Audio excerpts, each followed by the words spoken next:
என் பெயர் ஹரிஷ். வயது 29. திருமணமாகி 2 வருடங்கள் ஆகிறது. எனக்கு காதல் திருமணம். எங்கள் திருமண வாழ்க்கை நன்றாக சென்றது. என்னதான் என் மனைவி எனக்கு இப்படி விதவிதமாக விருந்து கொடுத்தாலும் என் மனம் எப்போதுமே வேறு ஆளை தேடி தான் அலைகிறது.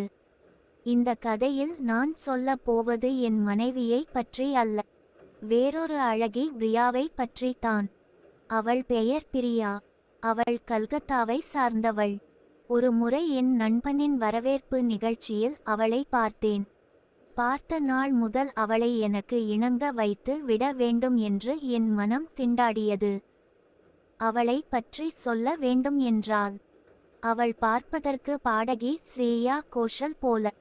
35 முதல் 40 வரை வயது மதிக்க தக்க ஒரு பொற்சிலை.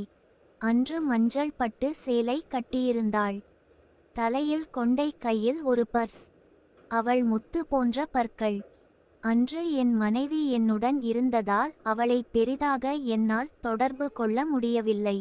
அன்று முழுவதும் அவள் செல்லும் இடமெல்லாம் சென்று அவளை பார்த்து கொண்டு இருந்தேன். மறுநாள் என் நண்பர்களிடம் விசாரித்து அவள் யார் என்று தெரிந்து கொண்டேன். என் நண்பனின் மனைவி பெங்காலி. அவளுடைய சொந்த காரி தான் அவள். அவள் பெயர் பிரியா. சில காரணங்களுக்காக அவள் முழு பெயரை இங்கு பதிவிடவில்லை.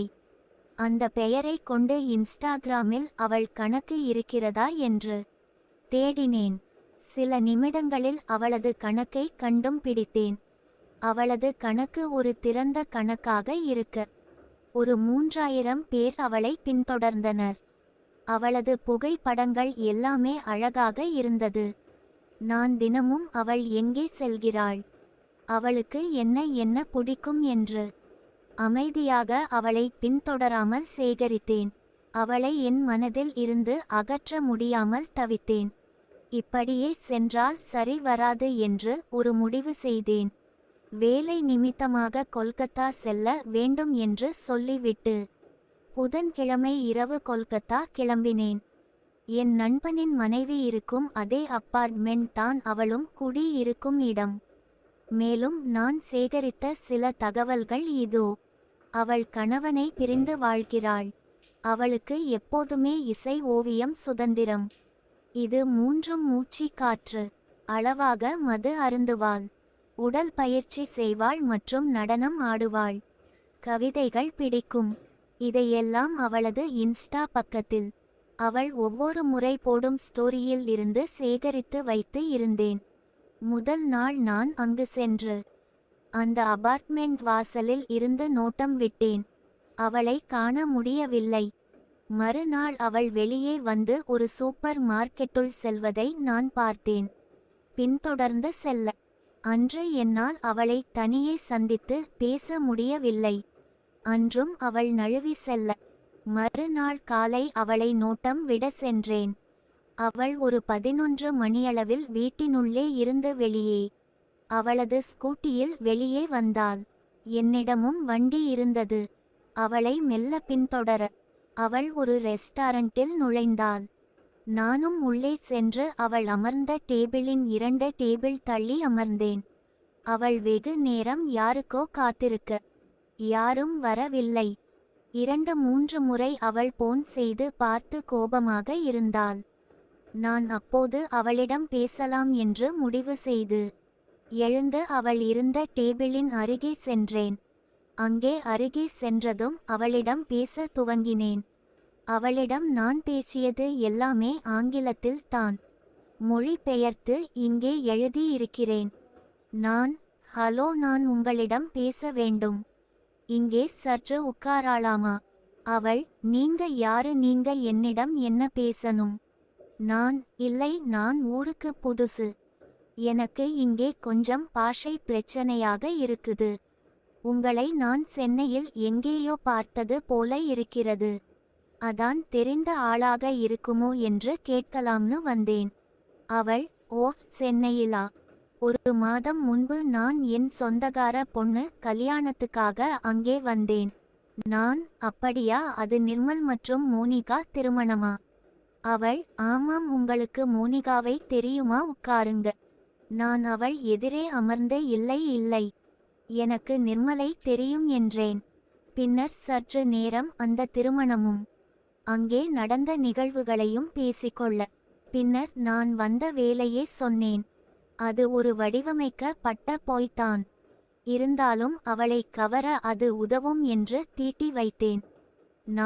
நான் இங்க வந்த காரணம் என்னன்னா, கல்கத்தாவின் அழகை புகைப்படமாக எடுத்து சென்னையில் இருக்கும் ஒரு புத்தக வெளியீட்டு நிறுவனத்திற்கு கொடுக்க வேண்டும். இங்கு 2 நாட்கள் அலைந்தும் என்னால் சரியான இடத்துக்கு செல்ல முடியவில்லை. உங்களுக்கு யாராவது தெரிந்தால் எனக்கு இந்த 2 நாட்களுக்கு துணையாக அனுப்ப முடியுமா? நான் காசு வேண்டும் என்றாலும் கொடுத்து விடுகிறேன். அவள், இருங்கள், நான் யோசித்து பார்க்கிறேன். எப்படிப்பட்ட ஆள் வேண்டும்? நீங்கள் எப்படி புகைப்படம் எடுக்க வேண்டும் என்று நினைக்கிறீங்க? ஏன் என்றால் அப்படி ஒரு ரசனை உள்ள ஆள் தான் சரியான இடத்திற்கு உங்களை கூட்டிச் செல்ல முடியும். நான் இசை, ஓவியம், பழங்கால சிற்பம், கட்டிடம், இதை போல எனக்கு வேண்டும். அவள், ஹஹஹா, அப்படி ஒரு ஆளு எனக்கு தெரிஞ்ச நான் தான். என்னை வேணும்னா கூட்டி கொண்டு போங்க. என் மனதில் உன் வாயில் இருந்து இப்படி ஒரு வார்த்தை வர வேண்டும் என்று தானடி நான் இவ்வளவு திட்டம் போட்டு வைத்தேன் என்று எண்ணிக்கொண்டே, எதுவும் தெரியாதது போல ஆச்சரியத்துடன், அப்படியா, நான் சரியாக தான் அப்போது நினைத்து இருக்கிறேன்.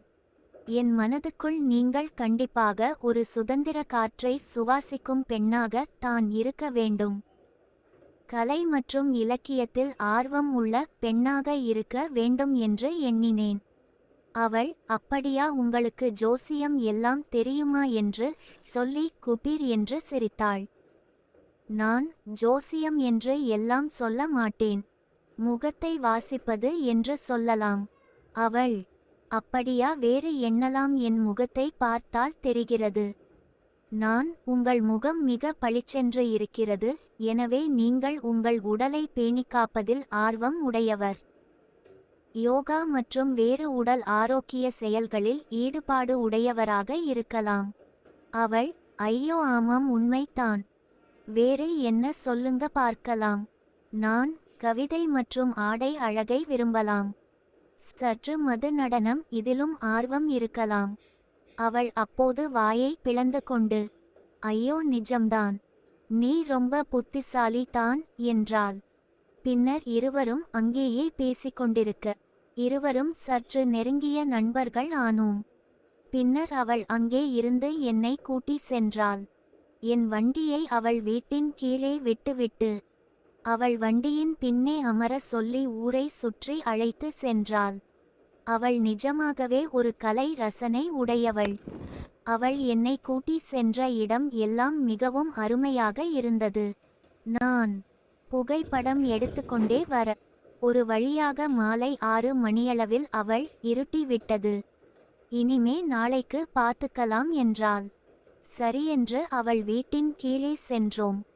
நான் எப்படி அவள் வீட்டுக்குள் செல்வதை கேட்பது என்று யோசித்துக்கொண்டே இருக்க, அவள், நீங்க எடுத்த புகைப்படங்களை எனக்கு காட்டுங்க, வாங்க வீட்டுக்கு போகலாம், 2வது மாடி.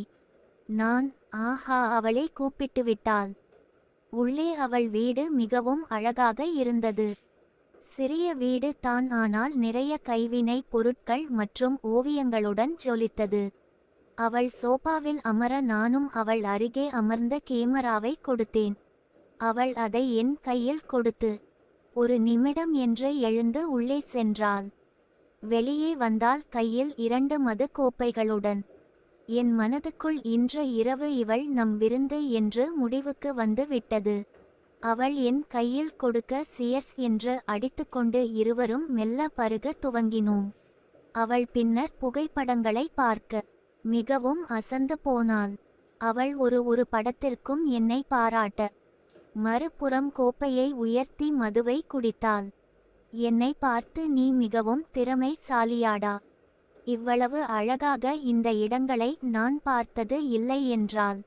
உனக்கு இதில் என்ன பிடித்து இருக்கிறது என்றாள். எனக்கு இன்று நான் எடுத்த எதுவும் பெரிதாக பிடிக்கவில்லை.